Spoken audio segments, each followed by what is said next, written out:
So Meghan Markle is having trouble continuing her little podcast circuit because of the horrible reviews. Now, when I got this in my email this morning, shout out to Elizabeth W. When I got this in my email, I went to go look. I was like, let me see what these numbers are. You have to see this. Are you ready? These are really bad. And I mean really bad. Now, this is the very first one. Look at this number right here. 10 to 1. And this is the thing that I have, right? This is my deal with Meghan. You're talking about 100,000 people that hit the dislike button. Damn. I mean, this just shows you, dude. And even those 10,000, who are they? Who are these weirdos? Who are these weirdos? 100,000 people disliked it. Damn. Now, I know it got almost 1 million views, and essentially, let's face it, that's what they care about. But this is not, and the comments were turned off, as that says right there. And then the next one, same thing.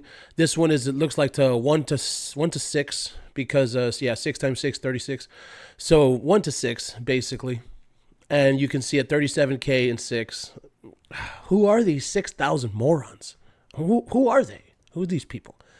And then this is the last one, 5,000, and this one's 1 to 6 as well, 5 to 30 almost, so 1 to 6. And that's why when I got this in my email, Meghan Markle may be running out of places to talk after 3 high-profile podcast appearances in recent months. Each one has been met with disappointment, ridicule, and a flood of negative reactions. See, but this is the thing. You and I are told that this woman is universally loved all over the world. Why are we told that? Why is it that they can't be real about who she is? For what reason? You can just say, oh, nobody likes her because she sucks. Meghan, you suck. It's not that hard to understand.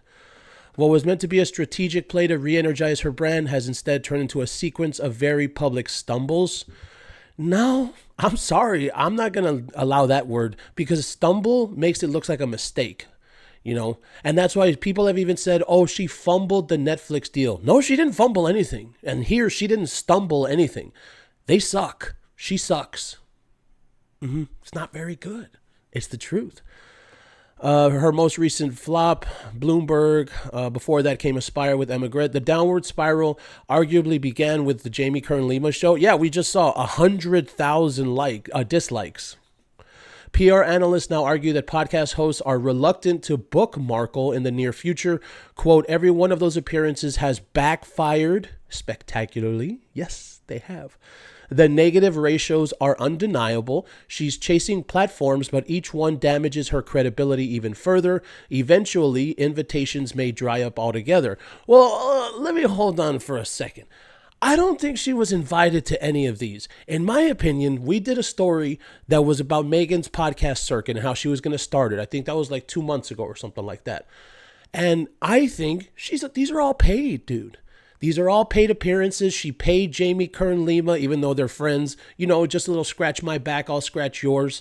She paid the other woman, Emily Grid. And then this, what was the woman's name? Something for the hold on, wait, here it is right here. Emily Chang, right? Emma Grid and Emily Chang. I mixed up their names. She paid these people. These things are paid for. It's paid PR. So do I think the invitations are going to dry up? I don't think she's being invited. I think this is all PR, and that's why it's not going to stop, even though we've seen this. And I do still think, even though she's paying, I'm going to end it off here. After all the numbers that we've seen, even though Meghan is paying, I still think there's going to be some reluctance on the part of these podcasters because you're just getting nothing but backlash if this woman comes on your show. It doesn't work.